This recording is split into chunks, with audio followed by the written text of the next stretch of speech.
Good morning, everyone. Welcome to all of you who are here and all of you who are joining us online. I was surprised just a few moments ago by being given the great honor and privilege, and I say those words with great intention and clarity, I mean them, of introducing Brahmachari Prashad, who's down from Ananda Village to present a program for us this morning that will, through his stories and his music, hopefully bring all of us into closer experience and relationship to Divine Mother. I have developed a habit over many years now that was interrupted only by the pandemic of whenever I would offer a program up at the meditation retreat or at the village, of asking Prashad to come and end our program, be the person who was with us for the last night, because he has such a beautifully intuitive way of tuning into the perfect music and the perfect words for whatever the subject matter is. And I think we'll all get to have an experience of that with him today. Prashad, I was just asking him when he first moved here. He moved to first Ananda Palo Alto. I felt like, I always say he grew up with us. So to me, it felt like he was here at least 10 years. He told me it was less than 2 years. And now he's been up at Ananda Village for another 8 years. And has just offered his life so beautifully to God, gurus, and Divine Mother. It was not that many years ago when I believe he was asked to learn the harp. I'm not sure if it came to him or if he was invited, I should say, to learn how to play the harp. I'm sure he'll tell us a little bit about it. And in less than a year, I remember feeling like I was listening to Divine Mother herself when he played. So Prashad, we are really so happy and grateful to have you here, and very much look forward to the next 2.5 hours with you. Thank you for coming. Thank you so much, Shanti, for that kind introduction and for all your love and support over the years. Indeed, Palo Alto is where I first found Ananda, first found the spiritual path, and it really was my spiritual birthplace. It does always feel like home when I come back. And indeed, it is a blessing to be here and to share this music with you. Today, the program will be primarily driven by music, and that is my privilege and becoming my eternal joy to be able to share that inspiration with everyone. So without further ado, let's begin this program with a prayer. Heavenly Father, Divine Mother, friend, beloved God, Jesus Christ, Babaji Krishna, Lahiri Mahashaya, Sri Yukteswar, Paramhansa Yogananda, saints of all religions, friend and guide Swami Kriyananda, we bow to you all. O Divine Mother, be with us this morning. Open our hearts that we may receive your love, that we may feel your joy, and lift our consciousness into thy light, that we may know thee as the nearest of the near, the dearest of the dear, and make us instruments of your love, that we may share thee, your kindness, your sweetness, and your love with all. Om, peace. Amen. Yes. So Yogananda said that God can be worshipped as the Heavenly Father or as the Divine Mother, but he preferred the Divine Mother because the mother is closer than the father. Ultimately, there are certain abstractions to God's nature: pure bliss, pure love, pure light, absolute peace. But we can approach God in a personal form, and in doing so, build devotion, which is so essential on the spiritual path towards aspiring towards greater depths of love and understanding of one's own soul nature. Certainly helps with the practice of chanting, with tuning into music, with opening our hearts to the divine, and in so living more in that state of divine love and joy, which is truly what we are all seeking, and it's more really a return of who we are in reality. And so, the title of this program is Farther Away Than the Stars, and I've been a little slow tuning into Divine Mother, actually, the way that Yogananda and Kriyananda spoke of so deeply. So it's been a bit of more of an assignment for me the past few months. But having really studied Swamiji's music closely for the past 10 years, it was sort of a fresh discovery to realize that Farther Away Than the Stars was the very first song he wrote. And there's so much that can be said about Swami's music. He wrote 400 pieces of music, brilliant composer, brilliant lyricist. But what I'm tuning into recently is just the divine inspiration, the quality of inspiration that infuses his music. And his music was born out of a desire to share the yogic teachings, to share truth. And he was naturally gifted as a composer. And in that impulse, he knew he had to share the teachings. He realized that his gift for music could be that channel, and writing songs could be his way of sharing truth. And many of his songs came spontaneously. He would say, I want a song that expresses this emotion, this feeling, this thought, and the melody would just come. And so that's how this first song came, Farther Away Than the Stars. And I think as part of that initiative, that desire to share truth through a new, unique means, and have this song come to him, marks its significance. And so I'll sing it for you.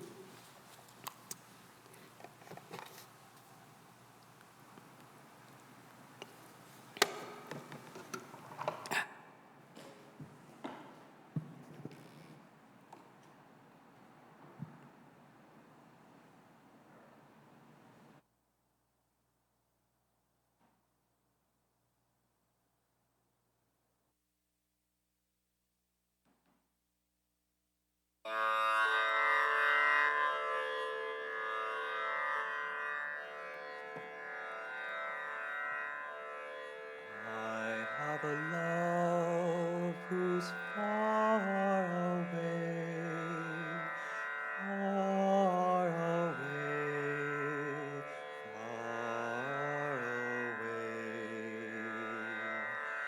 I have a love who's far away, farther away than the stars. And yet she stole in my heart away, heart away, heart away. And yet she stole in my heart away, farther away than the stars.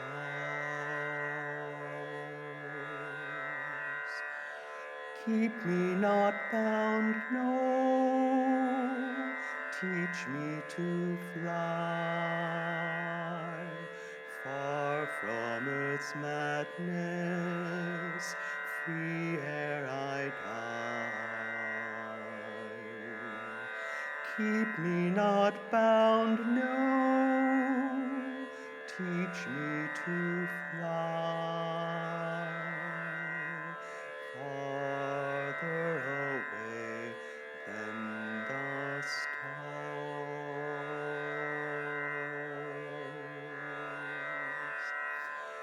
There's nothing here nearly so dear, nearly so dear, nearly so dear. There's nothing here nearly so dear as her laughter away in the stars.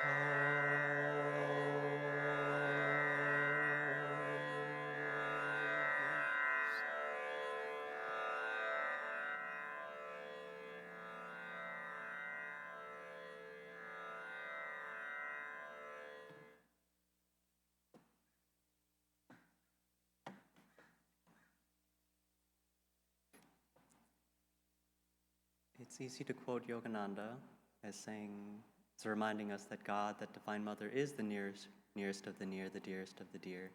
As a self-realized master, he knew that intimately and through his own devotion and his worship. He would say that he would never do anything without asking Divine Mother. And when Kriyananda met him, and Yogananda asked Kriyananda for his unconditional obedience, Yogananda told him, I will never ask you to do anything that Divine Mother herself does not ask of me. So that intimacy of connection, of course, is great. If we can feel it, if we can realize it, Yogananda had that. But in the meantime, of course, there is that eternal yearning, that separation, and that I think is the heart of the spiritual path when we look at it as that divine romance. Ever yearning to go deeper, to become closer, and bridge that gap, that separation. But these songs certainly help in that regard. The first story I would like to touch on, I think, is essential when talking about the life of Yogananda, and that is the story of Dark Eyes. Dark Eyes is a song that Swamiji wrote based on Yogananda's life experience, and it's based on the passing of Yogananda's mother. It's quite dramatic. Yogananda writes about it in Autobiography of a Yogi in the very, I think, first or second chapter. And he is very close to his mother, intensely close. And I know many of you have read the book, so you're familiar. But she did pass away tragically in his youth. I'll just read a little excerpt here. When we reached our Calcutta home, it was only to confront the stunning mystery of death. I collapsed into an almost lifeless state. Years passed before any reconciliation entered my heart. Storming the very gates of heaven, my cries at last summoned the Divine Mother. Her words brought final healing to my suppurating wounds. It is I who have watched over thee, life after life, in the tenderness of many mothers. See in my gaze the two black eyes, the lost beautiful eyes thou seekest. And so for the different stories I'll refer to today, there is a certain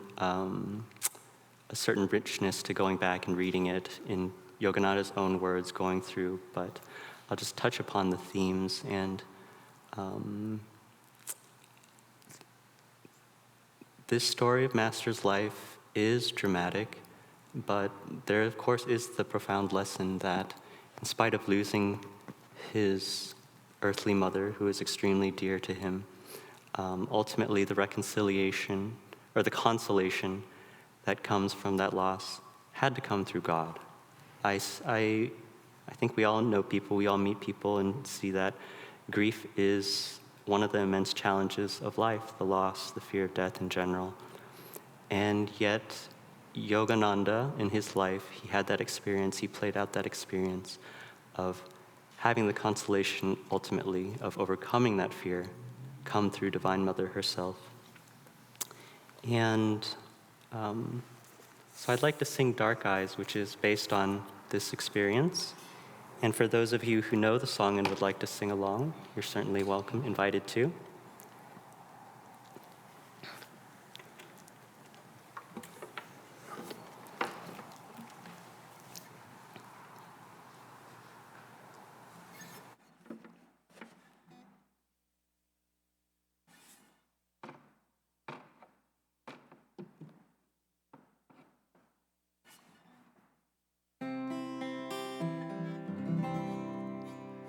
I've known them forever, they've haunted my slumber and called to me out of the deeps of space. The love that they promise has helped me remember another time a caring embrace. Dark eyes in the morning, dark eyes in the evening, dark eyes in the starlight at end of day. Dark eyes that speak silence, they whisper, come find me. You'll never know true love if you stay. Now I seek them in the winter time, oh, I seek them in the spring. Those two dark eyes draw my heart away to where sun and moon sing.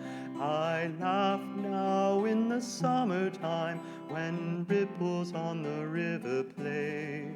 I laugh soaring with the meadowlarks, love has made my heart gay.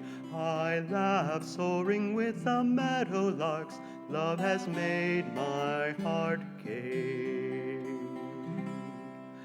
I've known them forever, they've haunted my slumber and called to me out of the deeps of space. The love that they promise has helped me remember another time a caring embrace. Another time a caring embrace.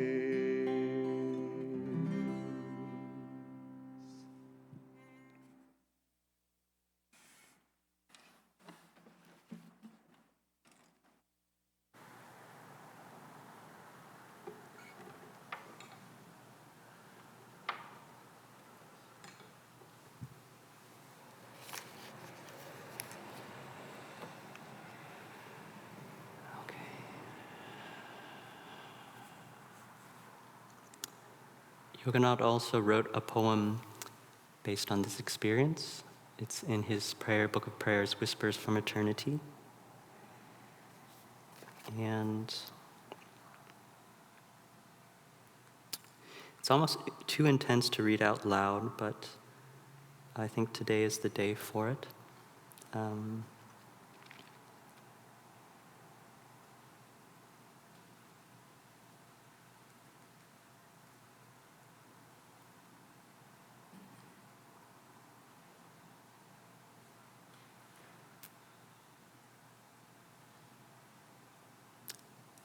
It is called The Two Lost Black Eyes.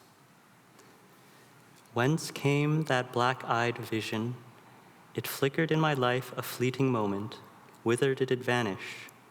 The twilight of many incarnations burned in those eyes. Many lights of my love's dreams have met before in the bower of those eyes. Today but a godless altar, lifeless, empty eyes are all that remains before my outward gaze. O thou secret queen of the highest heavens, from what unknown region didst thou come on tiptoe, silently, to bewitch with hidden meaning those two perfect eyes. When bitter speech sometimes and sadness of higher yearning drove me to seek answers, often I discovered safety in the harbor of those two eyes. Now death, a life-disrupting earthquake, has removed from me forever those dream-sheltering eyes. Wind-driven from the harbor of those eyes, I sailed my boat, seeking thee again in the sea, in the sky. Threefold sorrow, no nurturing, no comforting, no loving smiles.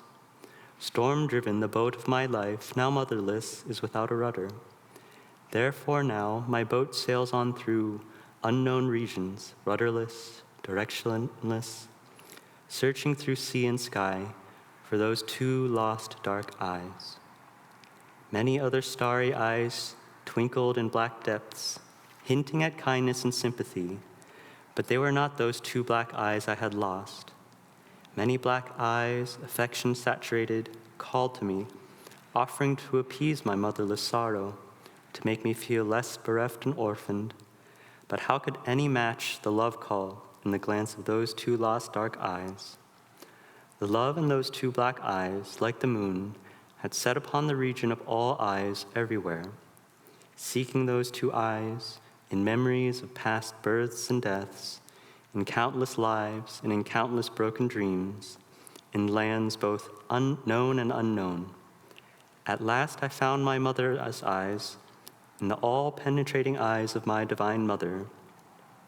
Divine Mother's countless black eyes pervaded all space and gazed at me from all hearts. They lurked at the cores of all planets and shone with supportive love from all stars. Within and outside of everything, those two dark eyes gazed at me tenderly, everywhere. Seeking, ever seeking my departed mother, I found the deathless mother of the universe. What I had lost in my earthly mother's death, I found again forever in my cosmic mother. My human mother's dear, lost black eyes, I found smiling at me tenderly from the heart of all space and at the soundless center of all atoms. I asked my Mother Divine, oh, how cruelly, carelessly, without warning, didst thou strip away the diamond of my mother's love from the ring of my heart? Why, Mother? How couldst thou have hurt me so? The cloud voice of my divine mother then spoke, thrilling my inner firmament. Many times have I fed thee with milk from the breasts of many mothers. This time, the loving black eyes of your mother, though lost for a little while, were no one else but I, my very self. When I saw that thy wisdom and thy cosmic love had lost their way in the jungle of those two dark eyes, I set fire to that alluring darkness. I stole from thee those two imprisoning black eyes to free thee, that thou mightest seek their essence in my eyes, and mightest find that essence then in the soulful eyes of all earthly mothers. Behold, the eyes of all are but dim suggestions of my eyes. I broke that dream-made, finite mother form of mine, that thou mightst behold me, thy infinite mother, in the form of every soulful woman, and in my own shining cosmic form.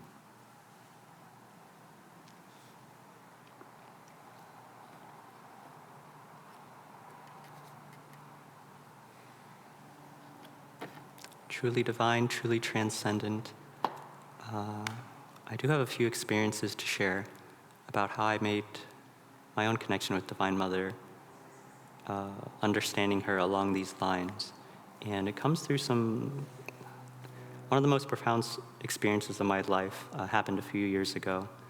And as a background, my grandmother passed away in the year 2013.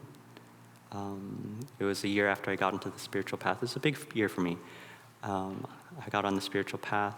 Swami Karinas actually passed away earlier that year, and my grandmother passed in September of 2013. She was very close to me. She raised me up to about age 5. Both of my parents were full-time professionals, so I would spend 5 days a week with my grandmother, and she cared for me very dearly. She was really growing up for those first 5 years, I had no sense of lack or of wanting anything. She anticipated all my needs, and it was her nature to give and feed me. That was a big thing. Just food was just always there, ready for me. And so maybe 2015, 2016, it was the fall, and I was living with my housemate at the time, my friend Dion, who's a very close friend, and he has a very generous nature. And it was kind of late morning, and he was just cooking, and I came down, and he just started handing me pancakes. He said, "Prashad, do you want food? Do you want pancakes? Do you want pancakes?" And without even waiting for an answer, he was serving them on my plate. And in that moment, it was sort of like a surprise. I just felt like this is exactly how my grandmother used to serve me. Her spirit was flowing. I was feeling her spirit in that moment. And it was a very joyful day in general. And later, I went to our local lake to meet with somebody, and I got an email from my father as a reminder that it was the anniversary of my grandmother's passing, which I had lost track of. So the reminder of her earlier in the day connected with just the overall mood of the day. With that reminder, it felt like Divine Mother speaking to me in the same way that he spoke to Yogananda through his experience. Fortunately, I didn't have to pass through such a dramatic loss as he, but I think my understanding became the same, that Divine Mother is the one who has loved me through all my lifetimes and who has come to me through the love of all my friends and loved ones. We often say God is the true giver of all gifts, and Divine Mother is the one who's loved us behind the love of all friends and mothers through incarnations. Yeah, and it happened again this year. I went and looked it up. The anniversary of my grandma's passing was September 16th, and on September 19th, I was having a staff meeting at the Expanding Light Retreat. We were having lunch, and they were serving this dish, this garbanzo dish, and at first bite, it reminded me instantly of this chicken dish that my grandma used to make when I was a kid. And again, so that was Divine Mother reminding me again. And so life is very sweet, I think.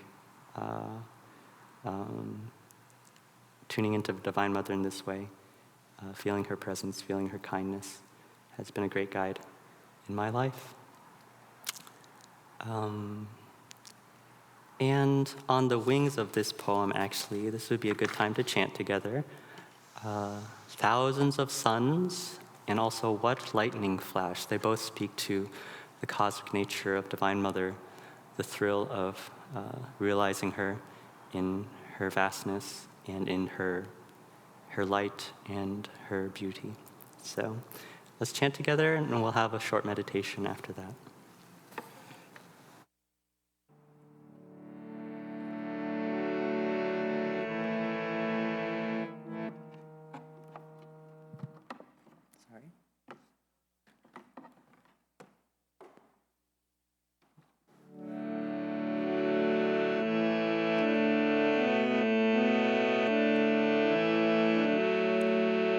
Who tells me thou art dark, O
What lightning flash?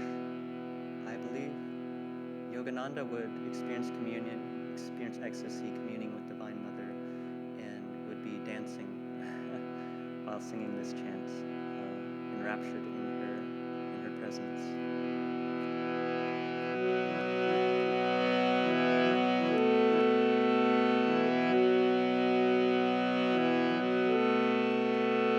What lightning flash glimmers in thy face, Mother? What lightning flash glimmers in thy face?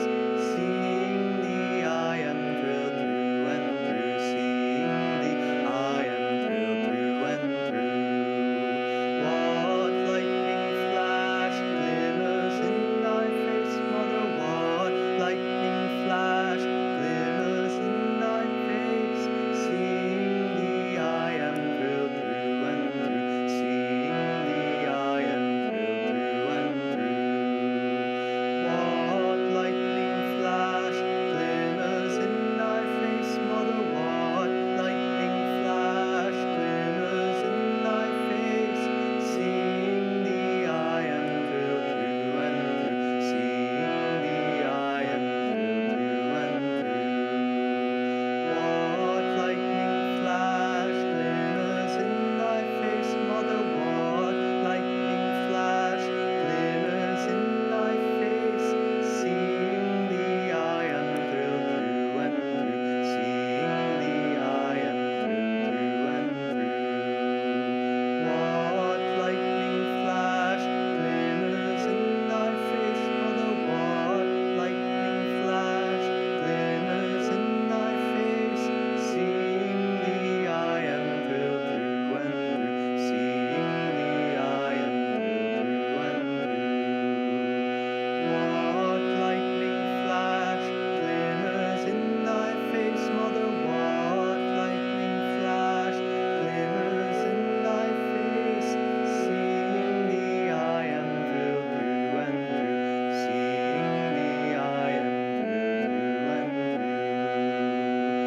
What lightning flash glimmers in thy face, Mother? What lightning flash glimmers in thy face?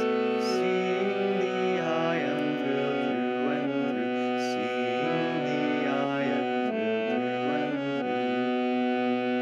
What lightning flash glimmers in thy face, Mother? What lightning flash glimmers in thy face? Seeing thee, I am thrilled through and through. Seeing thee, I am thrilled through and through. Seeing thee, I am thrilled through and through. Seeing thee, I am thrilled through and through. Seeing thee, I am thrilled through and through. Seeing thee, I am thrilled through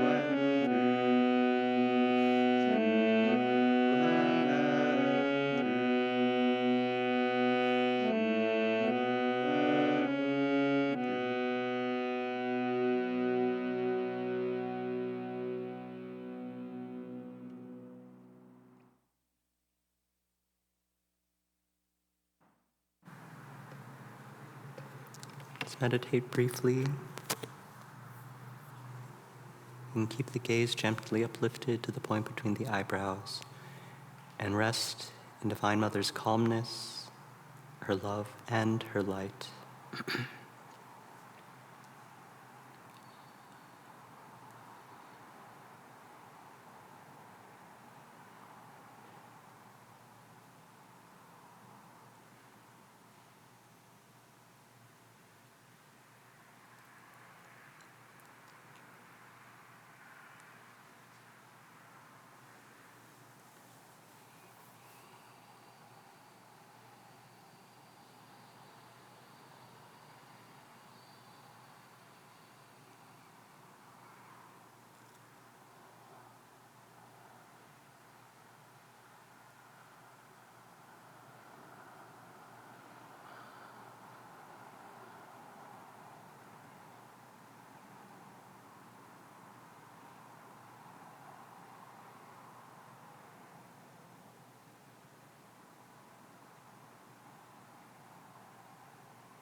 Om.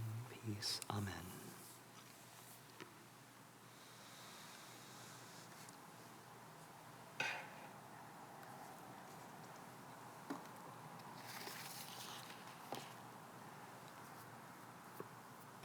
There's a beautiful, sweet story in the very first chapter of Autobiography of a Yogi from the life of Yogananda as a boy when he was Mukunda Lal Ghosh. It speaks to his devotion to Divine Mother in the form of the goddess Kali. And it touches upon a way of looking at life as just a series of answered prayers. If we tune to Divine Mother, offer her what we need, what our needs are truly in our hearts, she will answer. There is a principle that no prayers go unanswered, especially when our sincerity is there. Here's a little reading from that story. Our family moved to Lahore in the Punjab. There I acquired a picture of the Divine Mother in the form of the goddess Kali. It sanctified a small informal shrine on the balcony of our home. And this is the important sentence. An unequivocal conviction came over me that fulfillment would crown any of my prayers uttered in that sacred spot. Standing there with Uma one day, Uma was one of his sisters, I watched 2 kites flying over the roofs of the buildings on the opposite side of the very narrow lane. Why are you so quiet? Uma pushed me playfully. I am just thinking how wonderful it is that Divine Mother gives me whatever I ask. I suppose she would give you those 2 kites. Uma laughed derisively. Why not? It's very fun to read how the rest of that story proceeds, but true enough, the kids are playing with kites across the street, and so Mukunda goes over and kind of whispers the first kite over, and it comes. There's a little cactus hanging on the balcony, and the kite comes, and the string ties itself on the cactus, and it's right there for Mukunda to grab. Fascinating. Sure, maybe that was a coincidence, but sure enough, the second one comes just the same way, and Mukunda's little friend, the cactus, his little helper, gets him the second kite as well. And I had an answered prayer like this too. It's a harmless, playful experience, but I had an answered prayer like this year at springtime at Ananda. If we could get the video ready, the YouTube video. So I've been very blessed to be working at the Crystal Hermitage Gardens for about a year now. When I first arrived at Ananda, I was a software engineer, and I think my coding days are about over now for a year. But for those of you who haven't visited, has everybody visited the Hermitage yet? Has everybody been there? Yeah? Okay, so I don't need to explain, but the tulips in April, of course, are beautiful. And for posterity, there are these ornamental gardens at Ananda Village. You can spend about an hour and a half engrossed in these beautiful gardens. And we plant about 17,000 tulips. But there are these 2 beautiful Kwanzan cherry blossom trees next to the Moksha Mandir, grand, vast. And they blossom at the same time, and they have their peak about mid-month. So they go into full bloom with pink blossoms, and there comes a time mid-month for the petals to shower, and it creates this beautiful, beautiful shower of pink cherry blossom petals. And you can see many of these videos. They're very pervasive in Japan. But one of my first years visiting the Crystal Hermitage during the Tulip Festival, I think maybe even my very first visit, I was there when all the petals were showering down, and it was this beautiful show. And I did feel like that was a blessing, Divine Mother's blessing, because it was a big transition for me. moving to Ananda Village. I was taking a deeper step on my spiritual life, and so on and so forth. It was a little pat on the head, in a very glorious, glorious way. And so I became a little bit attached to that experience as a blessing. And this year, I was waiting for it to happen again. And I worked morning shift there on Mondays, and it ends at 12:30. And the conditions were getting just right for it to happen. And I was waiting, is this going to happen today? Is this meant to happen? Will it happen? Divine Mother, are you gonna bless me with this? And it was cutting it close. It was just about time to go. And it was the right time to pray and ask for her blessing. And 12:30 came. I was waiting in front of those trees, waiting. I almost left once. I almost left twice. And sure enough, about 12:35, it happened. And I recorded a video that Sai Ganesh will play. Is it working? Okay. Okay. Well, just imagine. Just close your eyes and. Play the music, but we're waiting. Sure. You know, it's actually, I needed to play a song. I needed to play Mukunda. Mukunda is a harp piece that Swami Kriyananda wrote, expressing Yogananda's spirit as a child.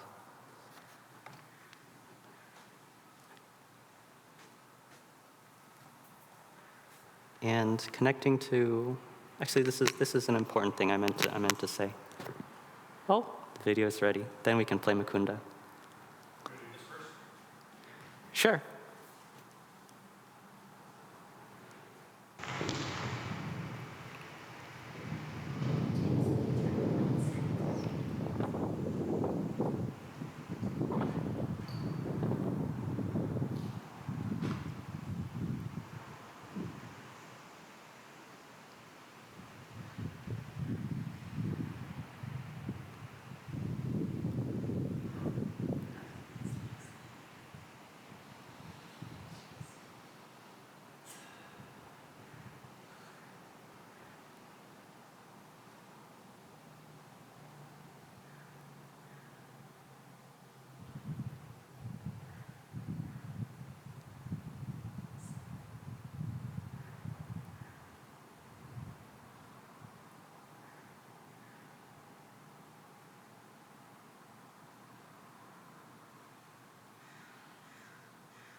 That tree! Oh, that's right.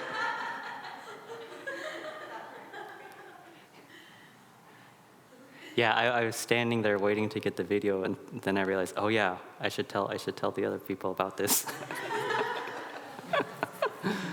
So, yeah. So if you can come mid-April, and you might be able to catch that second, third week. Kind of varies each year. Call ahead if you want to go and experience that. Yeah, and Divine Mother's presence. The gardens are beautiful, and as an expression of beauty, of joy, of the sharing of loving, joyful vibration, Divine Mother is very present at the gardens. Okay. And I did feel Divine Mother's blessing throughout the whole season, and I'll get into that later, kind of on a different thread, but it's been a great blessing. So, Mukunda, hand in hand with the mother is the child. You know, the the Sanskrit word for disciple is chela. So chela means both disciple and child. So being like a child before Divine Mother, I developed this attitude of being like a child before God. I found it very helpful. And in the need sort of to tune into simplicity, to tune into trust, to tune into being able to offer all my struggles, my trials, and so on, letting that relax and just trusting that Divine Mother's guidance is there, her love is there. That has been a helpful approach recently. And one of the practices in meditation, one of the recommendations is meditating on the eyes of the Guru. And I found it helpful actually tuning into the picture of Mukunda as a boy, taking on the qualities of purity, simplicity, and so on. That's just my personal testament, but you can experience the feeling of Yogananda's, his sweetness, his love, through this song. Yeah. Okay.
Okay.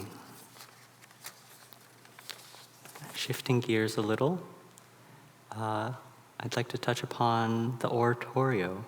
So, of course, which is Swami Kriyananda wrote an hour and a half body of music depicting the life of Jesus called Christ Lives Oratorio, and Divine Mother plays a role there. Of course, traditionally through the Mother Mary, but I think this is something pretty unique for him. There's 50 songs in the Oratorio, and Christ doesn't really show up on the scene until like the 12th song. There's a few introductory pieces. And part of that has songs dedicated to the Divine Mother. And the picture there is that the life of Christ, Christ as an avatar, there's the concept of the avatar, which is touched upon in the Bhagavad Gita, where this world goes through cycles of light and darkness, light rising and lowering consciousness. And if the consciousness dips low enough, God will manifest as a self-realized avatar to come and with a world mission to help uplift world consciousness. And the life of Jesus was one such case. But in the Oratorio, Swami frames that as if, because the world is in such darkness, because there's such a need in men's hearts, there's such a plea for the light, that forms a collective prayer, that suffering in itself draws the mercy and the grace of the Divine Mother. And sort of chopping up the Oratorio a little bit by touching upon this, but these two songs express that experience. And if we take the long view, if we take the sort of the legacy of our path with its connection to Jesus, with also, there's the parallel that Yogananda and Babaji were Krishna and Arjuna of the Bhagavad Gita. If we look back and see the cycles of this planet as the development of consciousness and the need for the divine to come back and again and again, we can see Divine Mother's hand there. And have a little shifting around to do.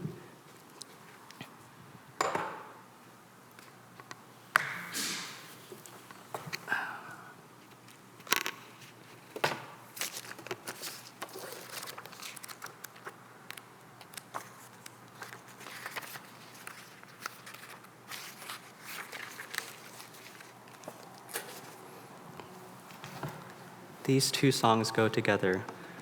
God is truth, God is love, and then Mother of Wisdom.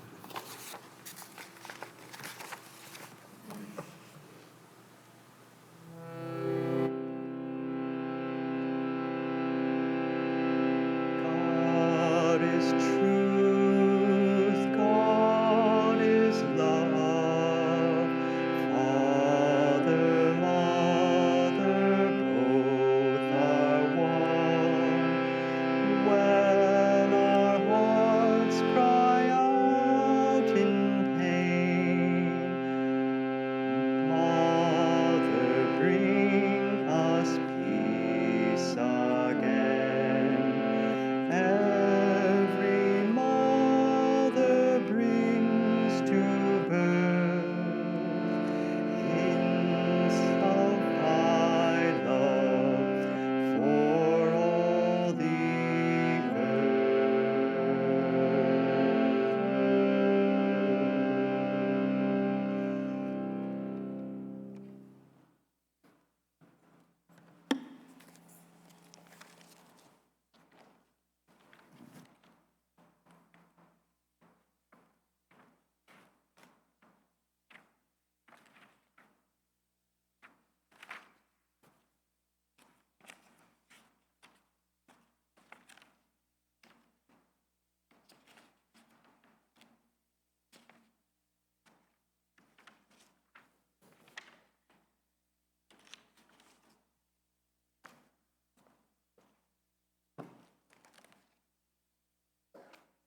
been touching upon the Divine Mother mostly in her cosmic form, but certainly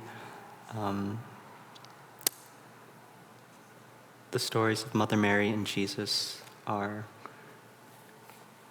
just the most beautiful. So there's two songs here depicting Jesus' birth, Hail Mary and the Annunciation.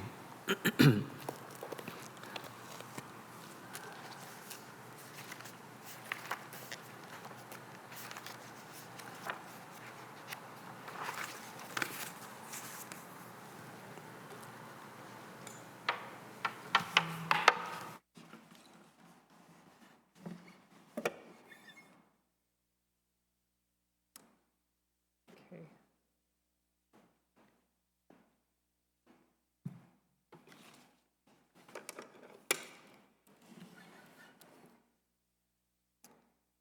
Actually, this is the Annunciation. This is the angel Gabriel coming to Mary, telling her of her Immaculate Conception.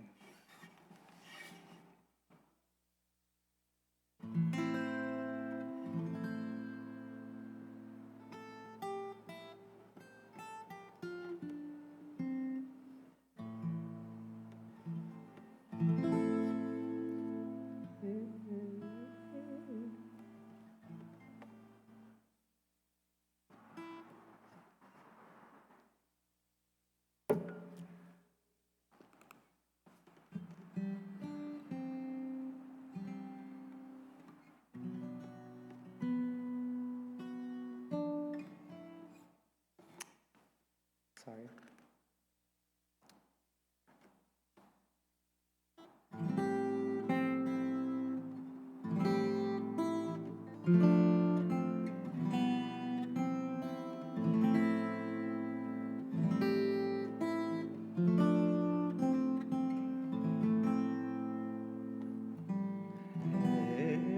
Hail thou that art highly favored, the Lord is with thee.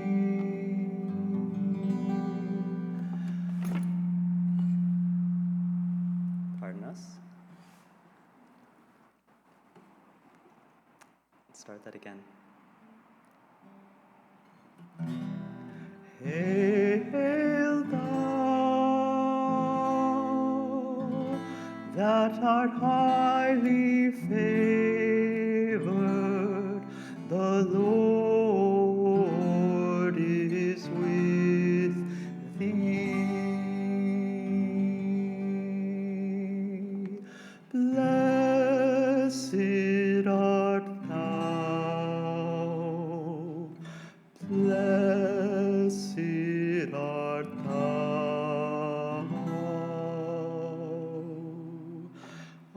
among women, blessed art thou.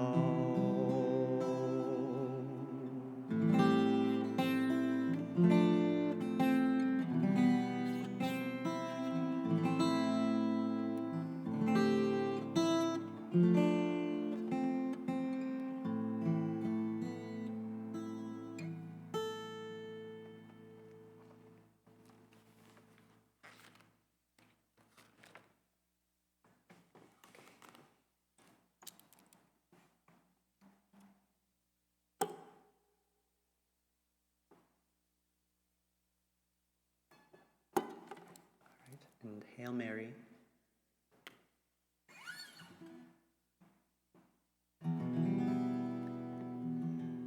Hail Mary, full of grace.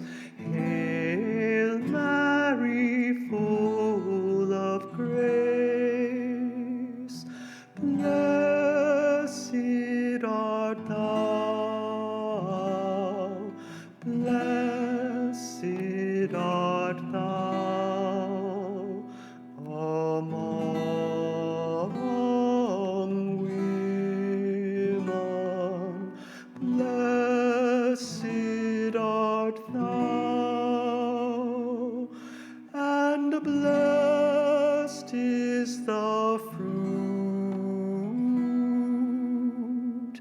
and blessed is the fruit of thy womb, Jesus.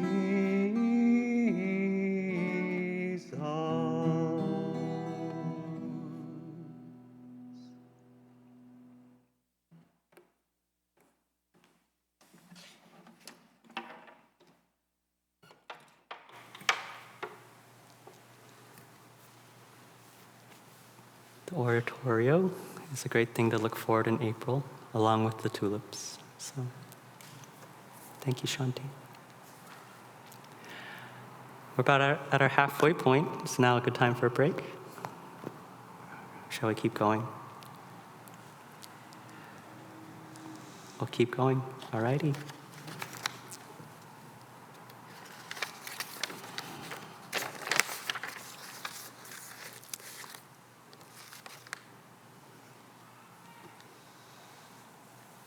Okay, and so there is the need for Divine Mother today.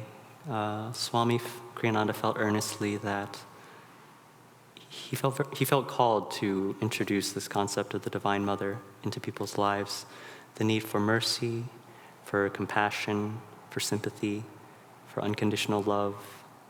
This is what can really, really help people and really help humanity these days.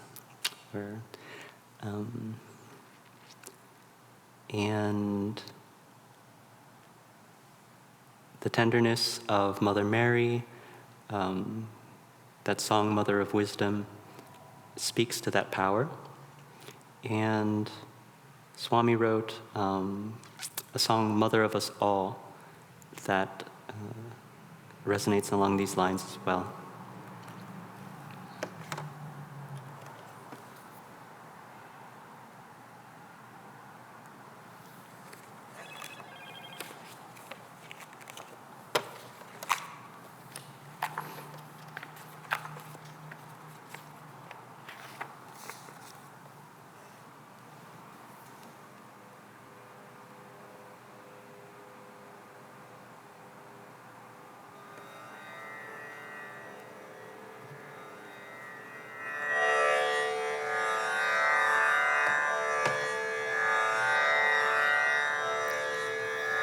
All your children, Mother, call you, knowing not it's you they call. Some through mists of their unknowing, bruised and hurting when they fall. Turn away, but who can leave you? You, the Mother of us all. If the child forgets its mother, will she coldly turn away? Wise or foolish, we're your children. Guide us, Mother, if we stray. Those whose hearts are torn with anguish lack the power your name to call. Heal their wounds, Ma, soothe their sorrows. You, the Mother of us all. Heal their wounds, Ma, soothe their sorrows. You, the Mother of us all.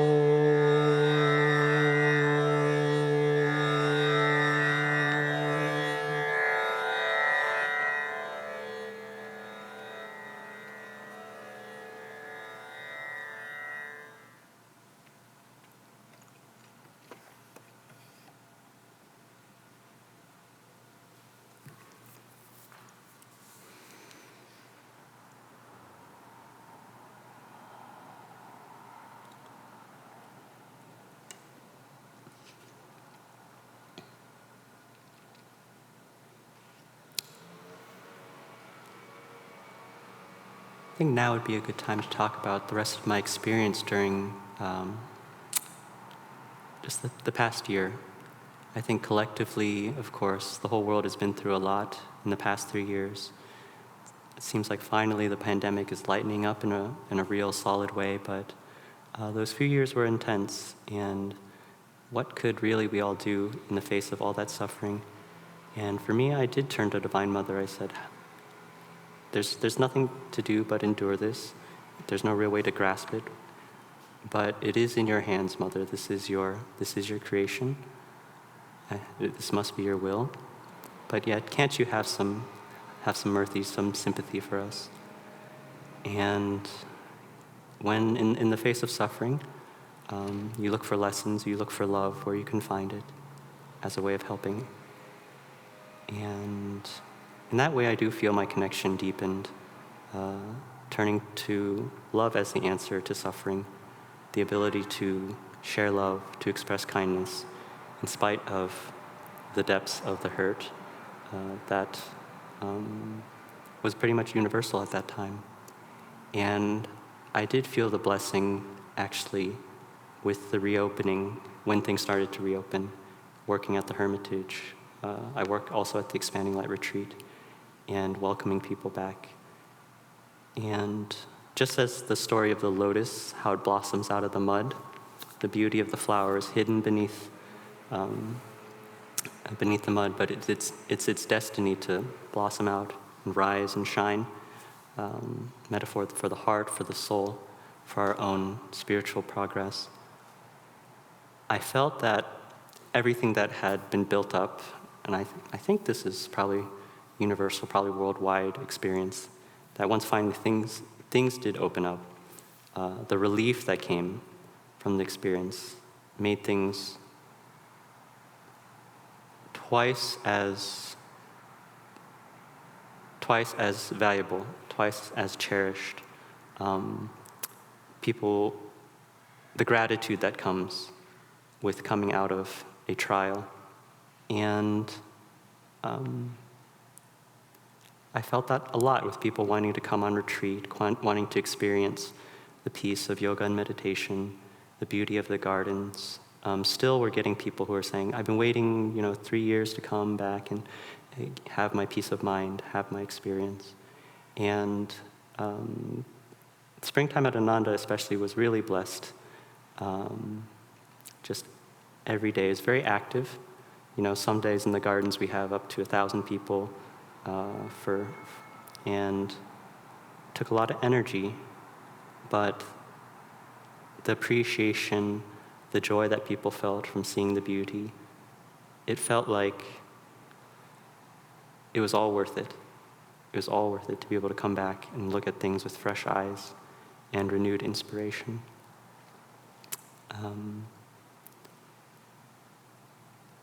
And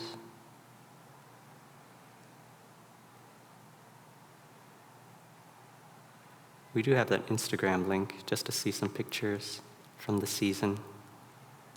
But there were some extra blessings.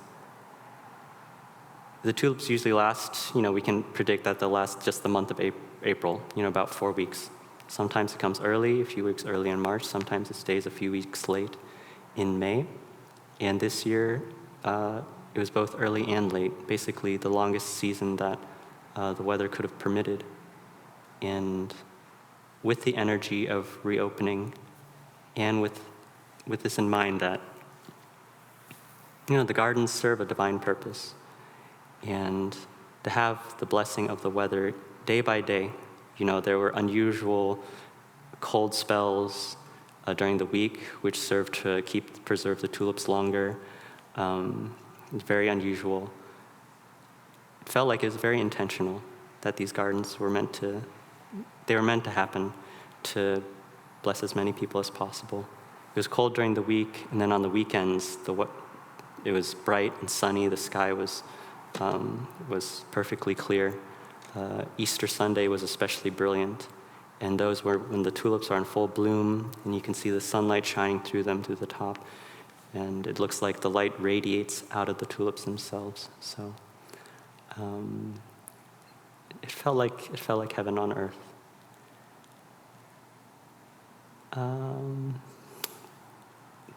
That's all I have to say about that.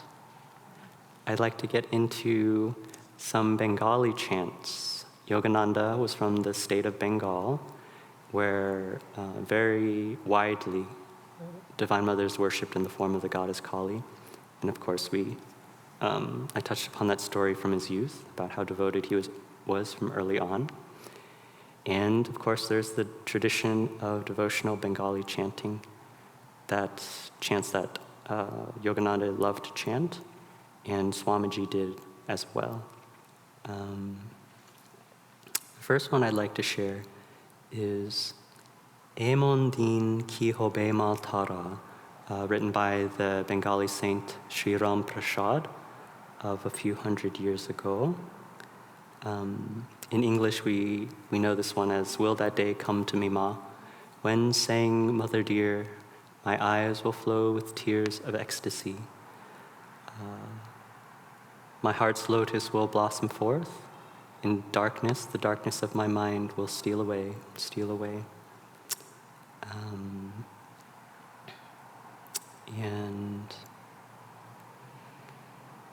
And giving up all differences, my mind will be freed of doubt. Oh, thousands of Vedas do declare, my mother is everywhere. No, 1,000 Vedas do declare my mother is not a person or with a form, but is formless, nirakara, nirakara. Sri Ram Prashad says that my mother everywhere stays. Blind eyes see the Ma hiding everywhere. And there's a story associated with this chant of Ram Prashad being out one day singing this song while working on a fence. And while he's singing this song, his little daughter comes up and asks him, Daddy, who are you singing to? And he says, oh, I'm singing to my Divine Mother. And playfully she says, but does she listen? Does she listen to your song? And he says, no, she's very naughty. She never listens. She never answers. And the daughter says, well, if she doesn't listen to you, then why do you keep singing? And playfully, with a light laugh, then she runs away. So later he comes into the home and talks to his wife about how his daughter was playing with him today, and his wife says, no, that couldn't be possible. She's been across the town all day with her friends. And Ramprasad says, no, certainly she was there. So they wait for the daughter to come home, and Ramprasad asks, yeah, where were you today? And she says, Daddy, I was across town with my friends all day. And then so he understood.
jabe monero ke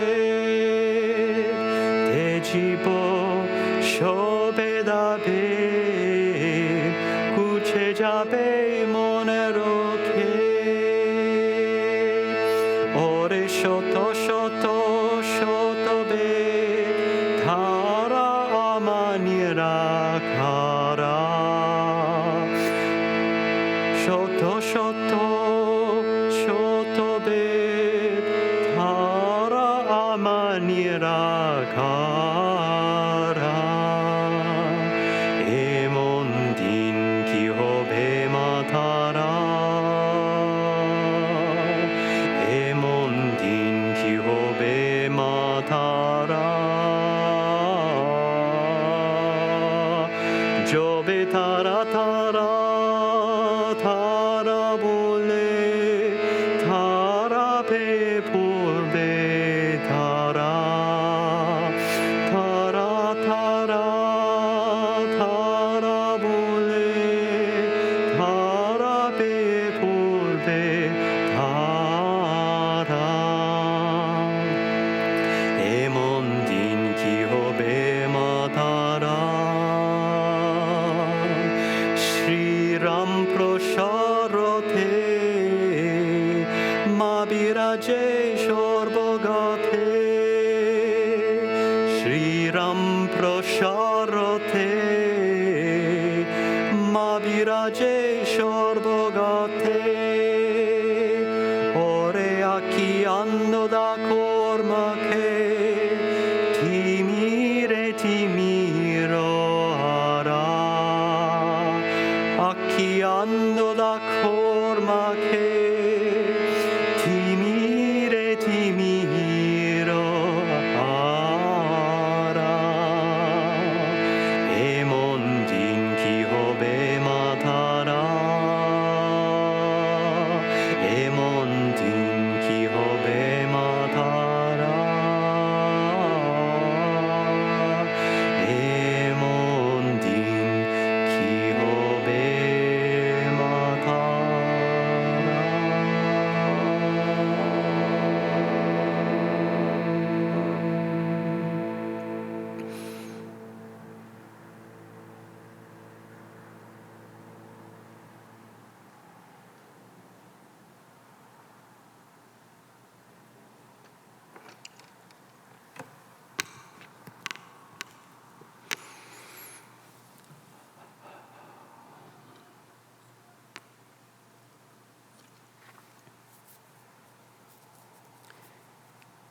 There's the Bengali saint, Ananda Ma.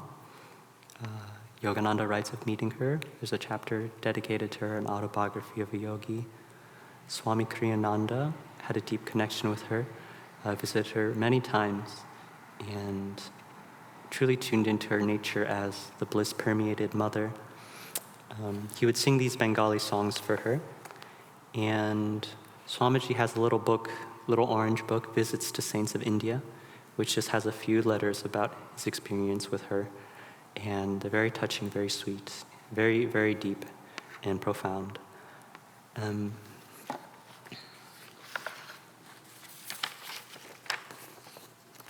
Just a few excerpts from there.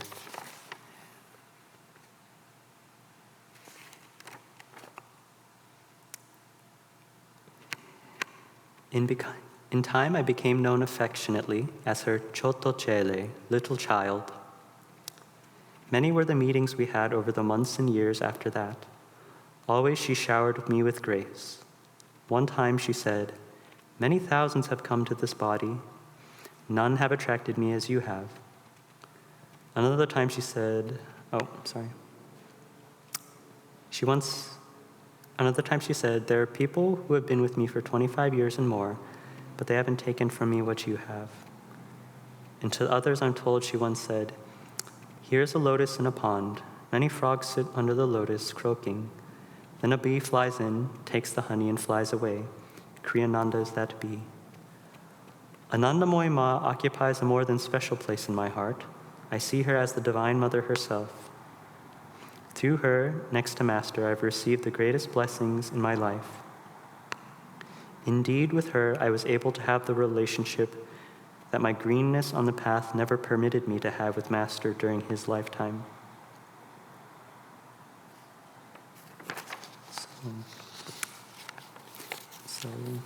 And the story between Kriyananda and Yogananda was that he came to Yogananda like when he was 22, 23, very young, and just for the last 3 years of Yogananda's life. So his time with Yogananda was very short. So that's the greenness that he's referring to. And he explained that in connecting with Yogananda, he was often too much in awe of his stature. But his time with Ananda Moima, after having been more mature on the path, allowed him to be softer and have a more intimate connection, and tuning into her as the Divine Mother herself. So this is Blue Lotus Feet, Mojlo Je Mormon Brahmara, and he would sing this to Ananda Moima.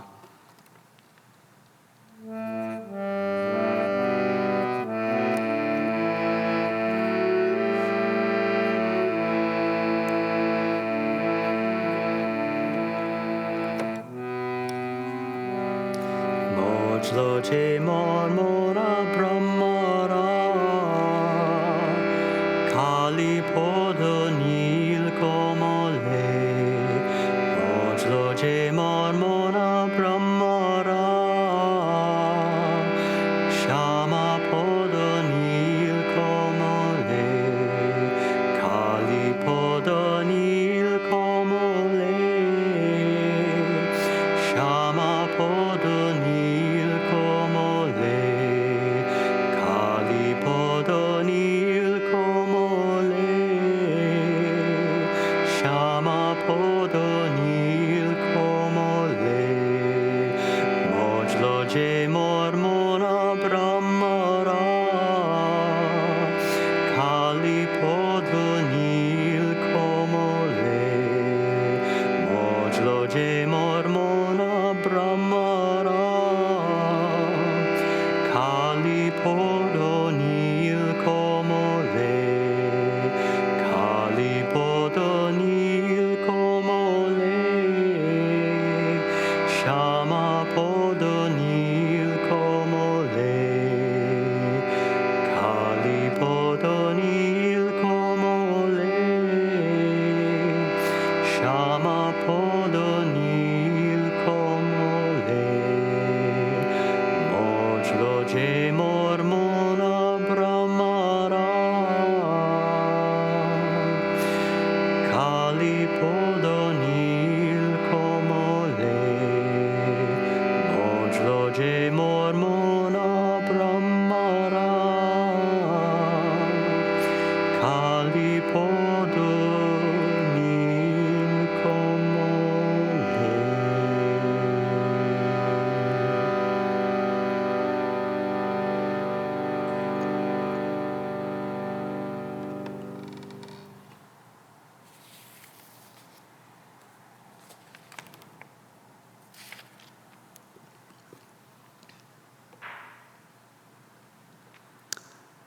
Let's take these last two chants. Let's chant them together in English and go into meditation.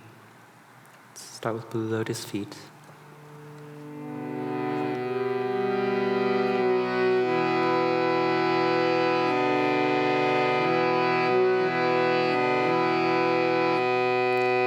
Engrossed is the bee of my mind on the blue lotus feet of my Divine Mother. Engrossed is the bee of my mind on the blue lotus feet of my Divine Mother. Divine Mother, my Divine Mother. Divine Mother, my Divine Mother. Divine Mother, my Divine Mother. Divine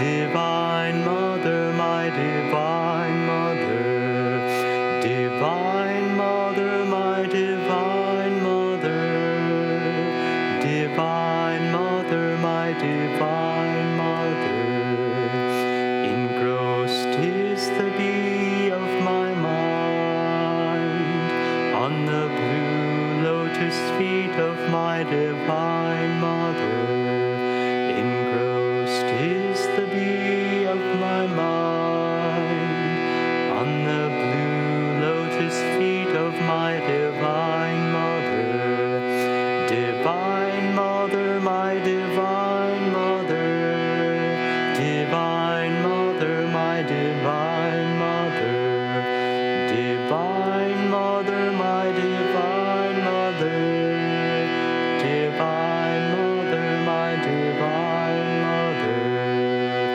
engrossed is the bee of my mind, on the blue lotus feet of my Divine Mother, engrossed is the bee of my mind, on the blue lotus feet of my Divine Mother, Divine Mother, my Divine Mother, Divine Mother, my Divine Mother, Divine Mother, my Divine Mother, Divine Mother, my Divine Mother, Divine Mother, my Divine Mother, Divine Mother, my Divine Mother, Divine Mother, my Divine Mother, Divine Mother, my Divine Mother, Divine Mother, my Divine Mother, Divine Mother, my Divine Mother, Divine Mother, my Divine Mother, Divine Mother, my Divine Mother.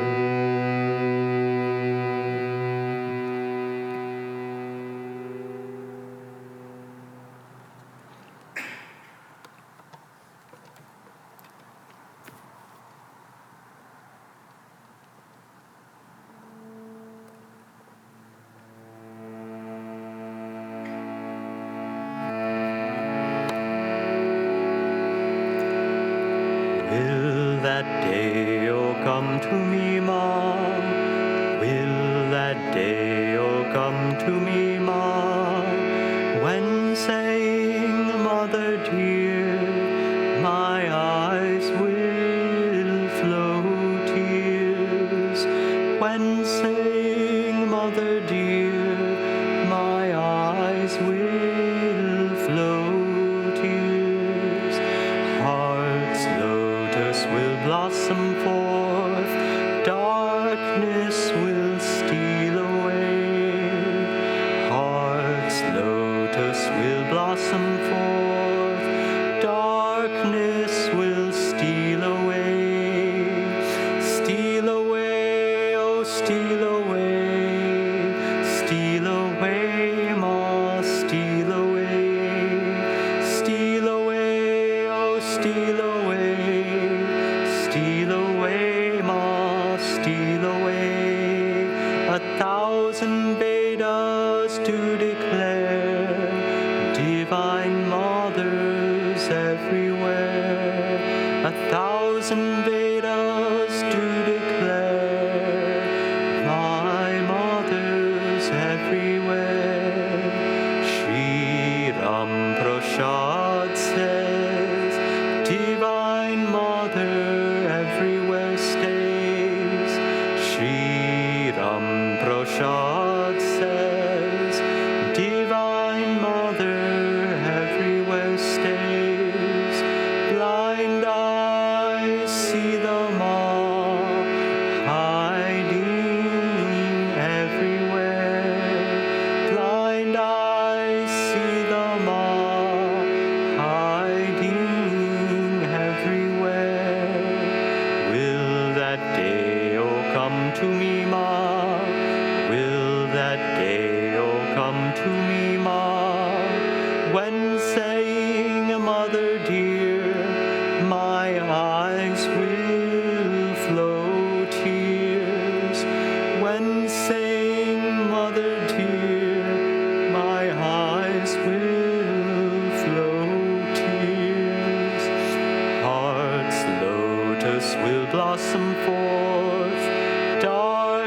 darkness will steal away. Heart's lotus will blossom forth.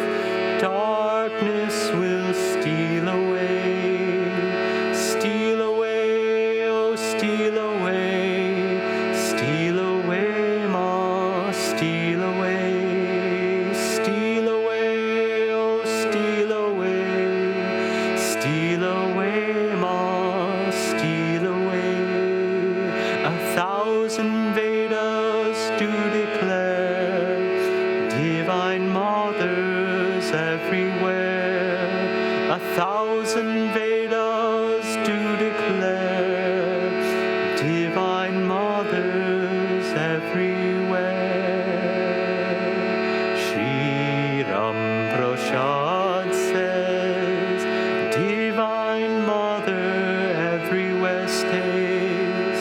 Shri Ram Prashad says, my mother everywhere stays.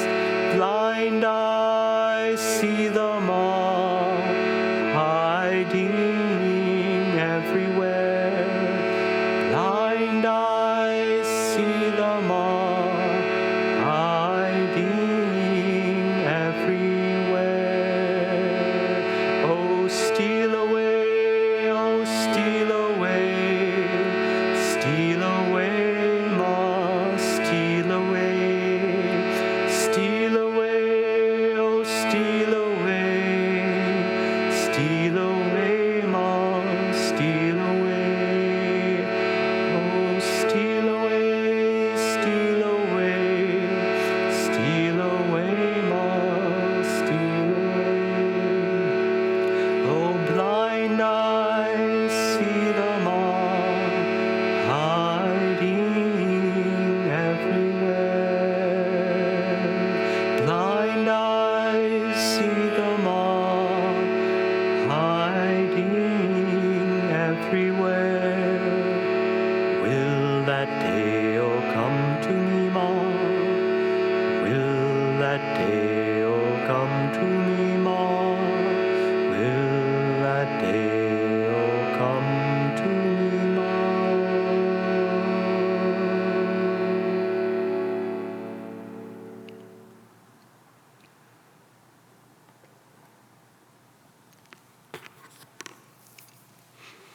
Let's meditate.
This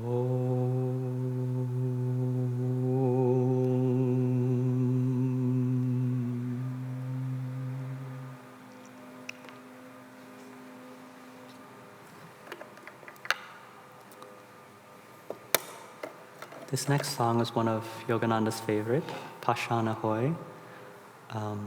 It was sung by the singer Mrinal Kanti Ghosh.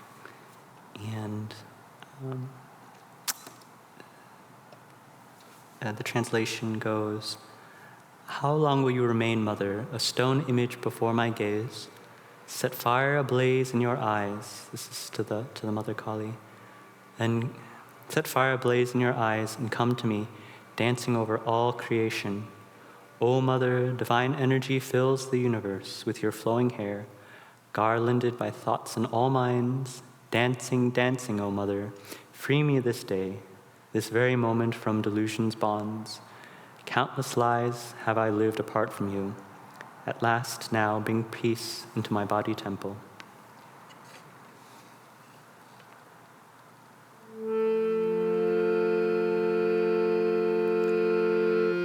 Pashana hoye arkoto ko roibi shama mundo mali.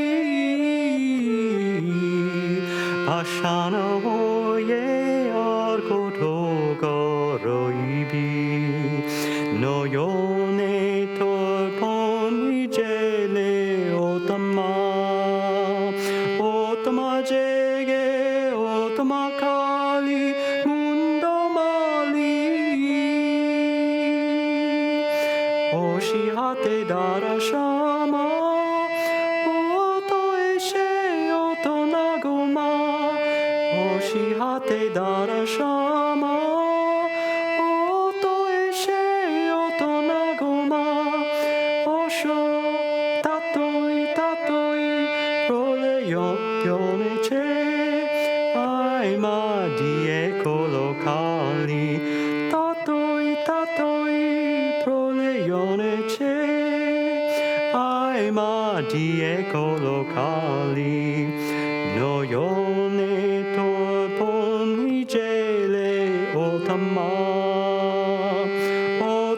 jege otama kali mundo mali.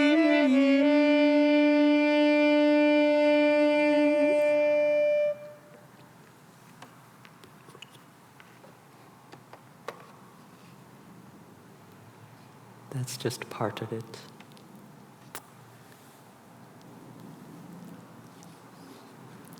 Okay.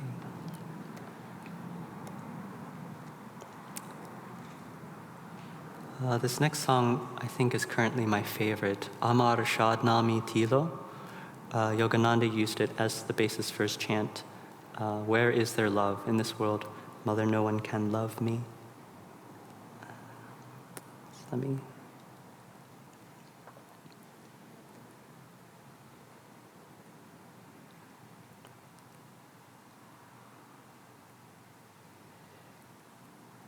And Swamiji translates this chant as, "My desires have not yet been fulfilled, my hopes not yet realized. O Mother, my earthly dreams have all fled away. Once more I call out from the pain of my heart. Mother, take me on your lap. In this world, Mother, who is there that truly loves? In this world, they do not know how to love. There where true love is, there alone my heart would dwell forever."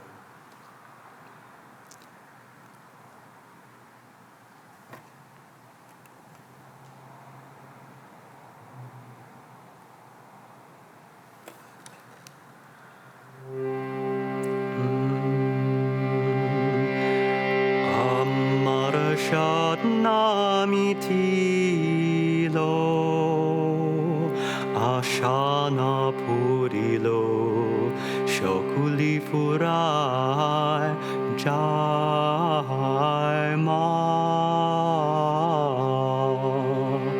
Amarashat Namitilo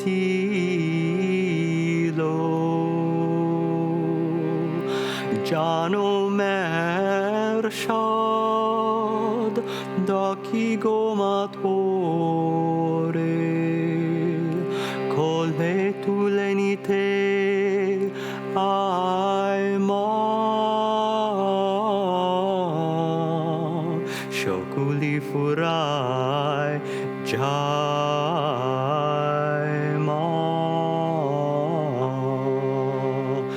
amara shadnamitilo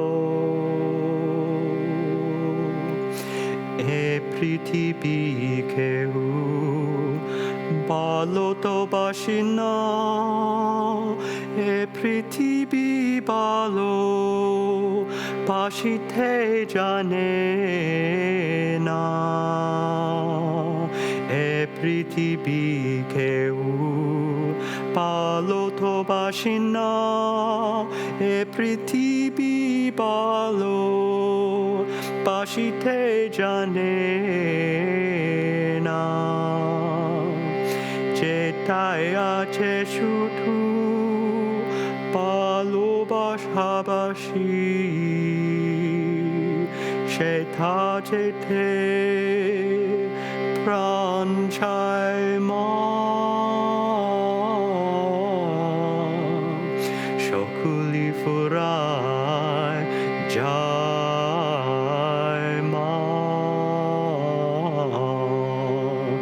amara shadnamitilo bororagapei pashanate jechi borodala kamona bugechi bororagapei pashanate jechi borodala kamona bugechi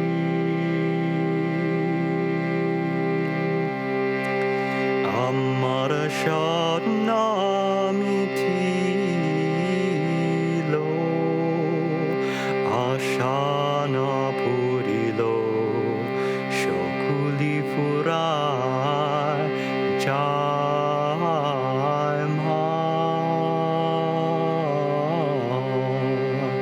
amara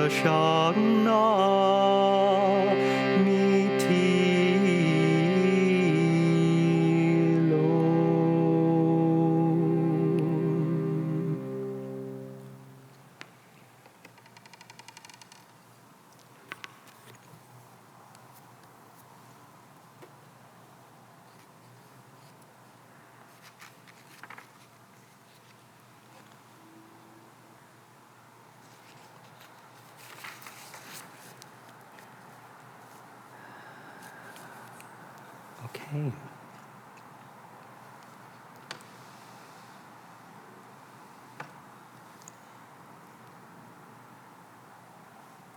All right. I thought I'd touch upon a few of Swamiji's more well-known songs in the spirit of, like I said, whenever I come back to Palo Alto, it always feels like home. This is where I started on the path, and it was sort of a rebirth for me. And speaking of Divine Mother being the one who comes to us through our friends and loved ones, I did feel Divine Mother's presence through really coming here. What made this place feel like home? Essentially it is the interconnection through meditation and so on, but the community here, the people here, the kindness and the love that shines through the faces and the hearts of all here is what made this place feel truly like home. And that's an essential aspect, of course, in life, just finding that contentment, finding that place that feels like home, and developing that inwardly. And I found this community to be extremely supportive of that. And in that spirit, I'd like to share a couple songs. First is God's Call Within, which expresses the journey of sort of turning back in the right direction of God, calling us away from distraction, from Maya, from suffering, and so on. And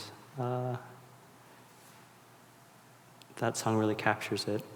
And then home is a green hill, because Swami's consciousness of the Divine Mother, of that peace and contentment, is shared through that song as well.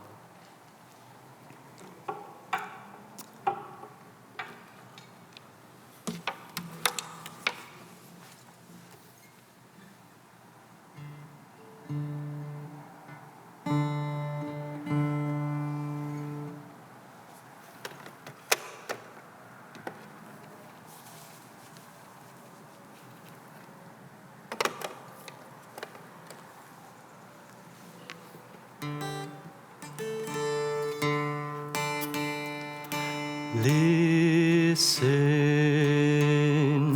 listen, whispering within your soul, hints of laughter, hints of joy, sweet songs of sadness, of quenchless yearning for the light, for my love, your true home.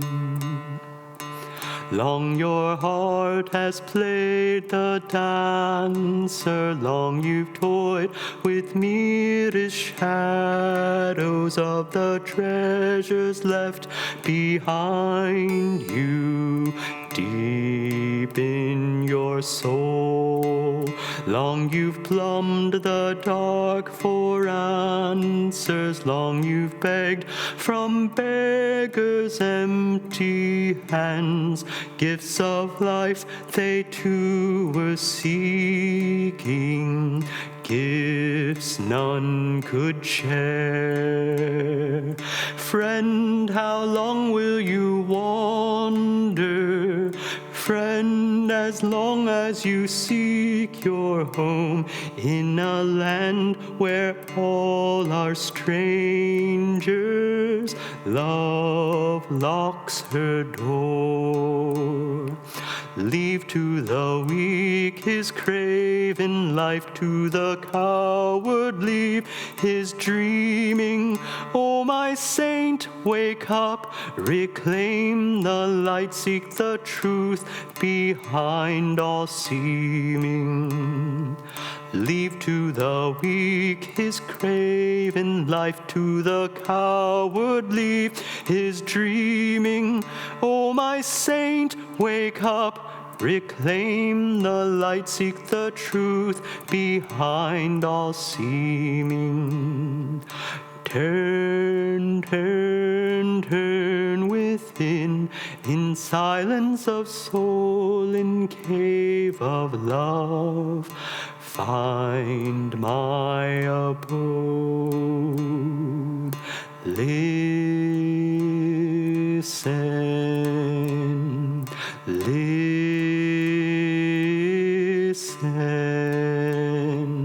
whispering within your soul, hints of laughter, hints of joy, sweet songs of sadness, of quenchless yearning for the light, for my love, your true home.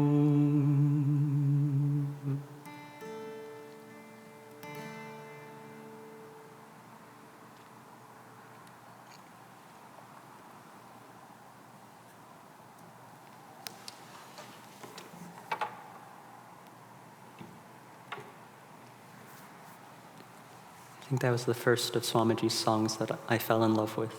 Yeah, it really spoke to me when I first came on the path. It was originally a piano piece, just an instrumental. Swamiji wrote it for his mother Edith. And so, I'll play that on harp now.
think home is a green hill. It's one that everybody loves.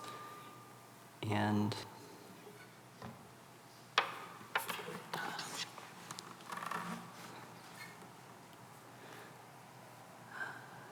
Divine Mother, the feminine, the cosmic feminine, embodying the concepts of comfort and love and nurturing and serenity. All this is embodied in the idea and the feeling, in the need for a sense of home and for peace of mind and a restful heart. And so I think this song shares that vibration very truly.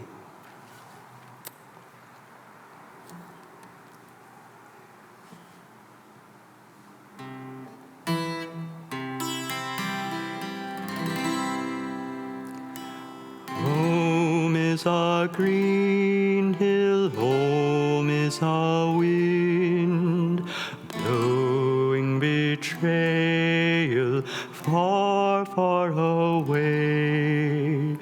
Home is the knowledge heaven is near. Home's the end of the fray. Home is my heart's land, home's where I am. Nothing can dim the light of my soul. Home is forever, home is today. Home's a heart that is whole. Often I dream that life is a play, laughter forever and skies never gray. But when I'm silent, freed from all care, I discover my home's everywhere. Home is a green hill, home is a wind, blowing betrayal far, far away. Home is the knowledge heaven is near. Home's the end of the fray.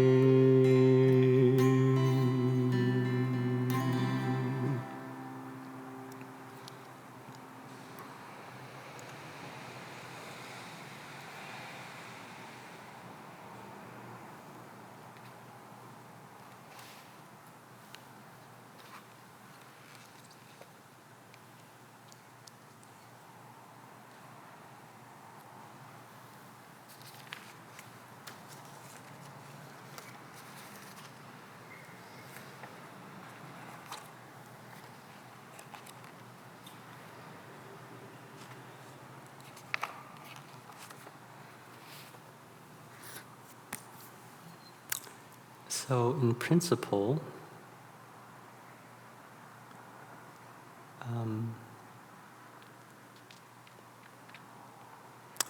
Divine Mother represents the cosmic feminine, Heavenly Father represents the cosmic masculine, and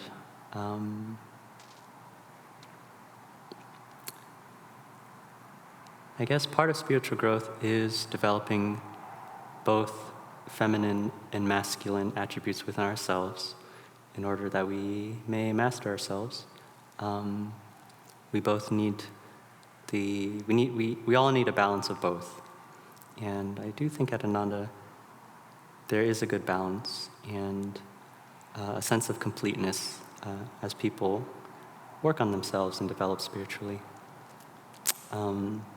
Master Yogananda was like, of course he worshipped the Divine Mother, but his kindness, his unconditional love for his disciples that he expressed, he was like a mother to his own disciples. And in the new path, Swami Kriyananda writes in very intimate detail about his passing. And it's nice to read that chapter in The New Path. It's nice to listen to actually Swami tell it in the audiobook. You get his personal expression coming through there. But after Yogananda left his body and he was lying on it, they had him laid on his bed, one of the disciples cried out, "Oh, Mother, in grief, of course. But truly, Yogananda was a mother to his close disciples, and of course, you can see it in his image as well. A balance of features, balance of feminine and masculine features, but also the expression of true unconditional love shown through his gaze. And many years ago, one of the members wrote this song, "O Master," and that spirit of his is reflected in this song, and the feeling of community and how he brings us together. So I invite you to sing along with this if you know this.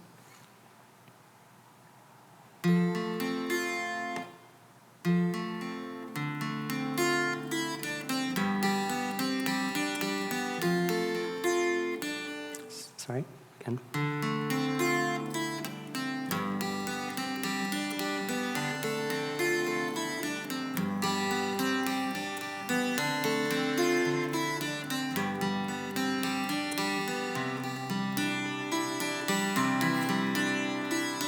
O Master, may thy joy fill our days. O Master, may thy wisdom guide our ways.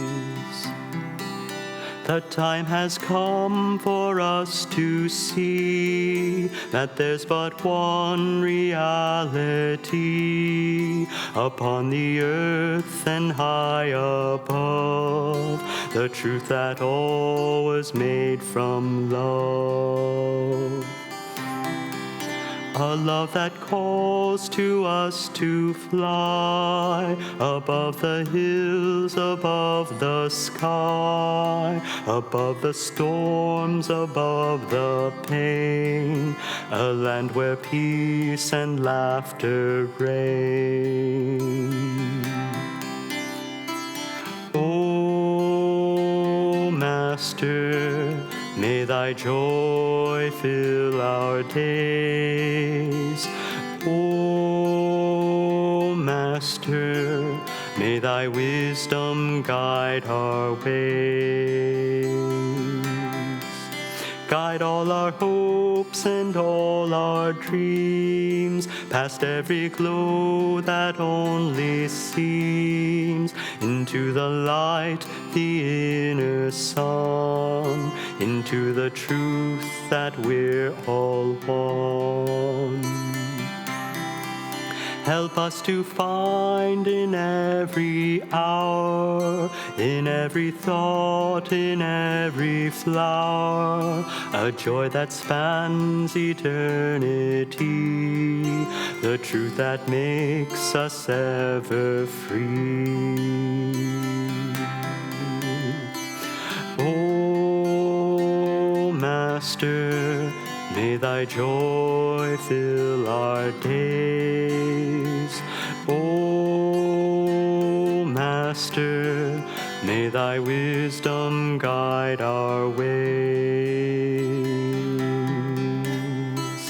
O Master, may thy joy fill our days.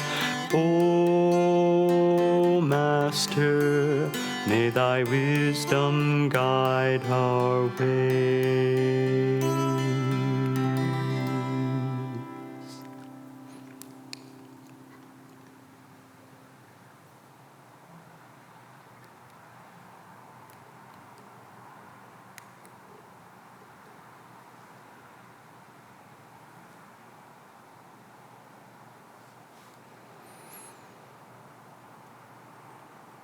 One of Yogananda's disciples once asked him, "Master, when you're gone, what will we do?"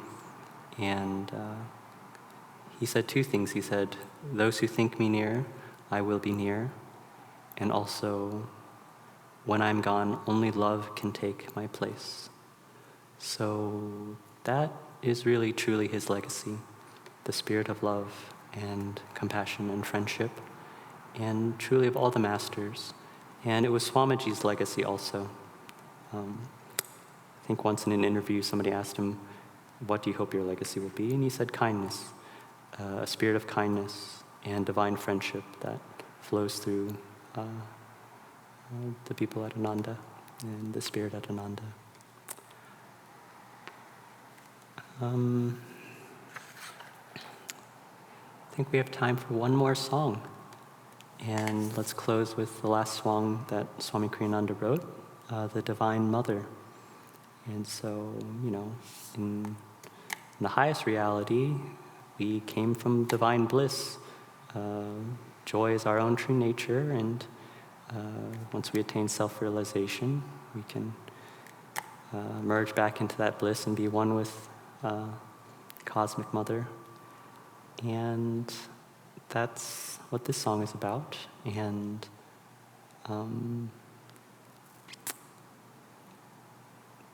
that's how far Swami got, actually, in attaining moksha.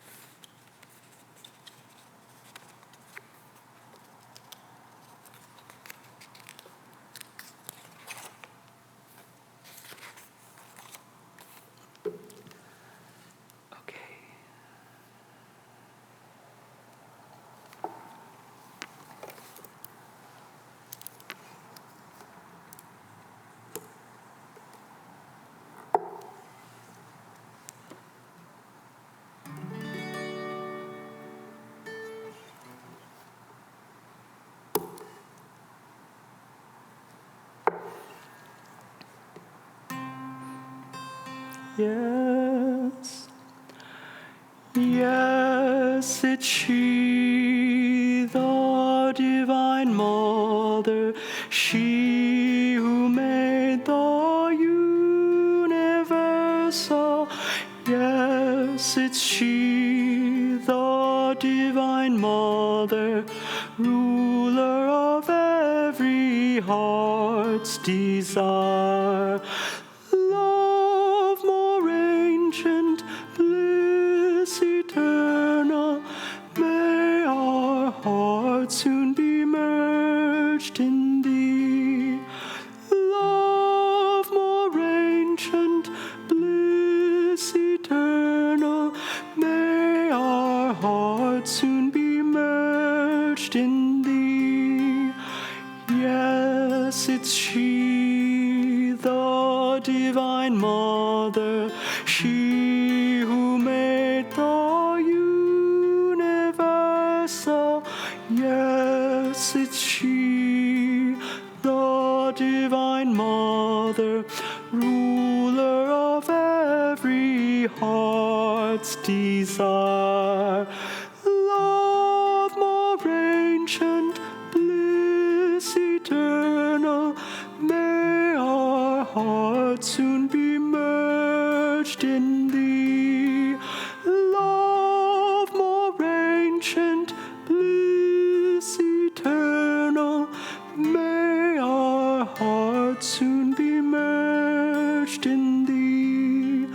Love more ancient, bliss eternal, may our hearts soon be merged in thee.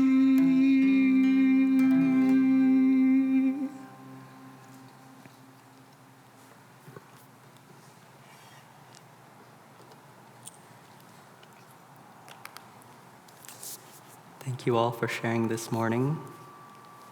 Thank you, Swamiji, for your music. Thank you, Divine Mother. I hope you can live in her inspiration and her love a little more deeply.